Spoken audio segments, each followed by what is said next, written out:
So we're here today for a workshop that ECFR has organised with Telefonica on the subject of internet regulation. So this is the second in a series of workshops we're organising. The first was in London.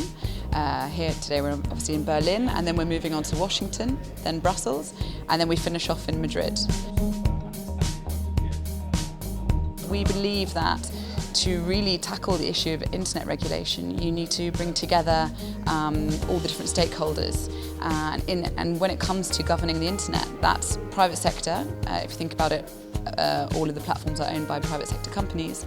You need to bring in civil society because all the communication conducted online is from user to user, citizen to citizen. And then you have the state trying to regulate outside of this. One of the key things is how do we create an online space, a digital public sphere that doesn't hinder people to form their political opinions freely and independently, but actually supports it. But I think we should find a way that to enforce those rules that are valid in the analog space, also in the digital world. So no hate speech, no aggressiveness, no threatening of people.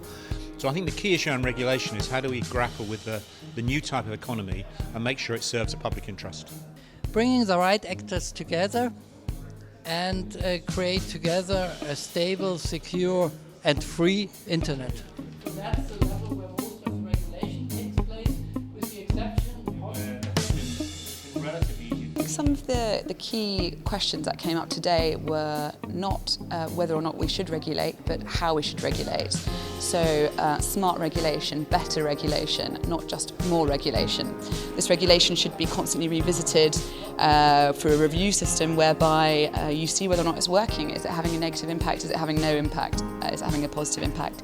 So actually the question of internet regulation calls upon us to actually completely change the way in which we understand regulation in general.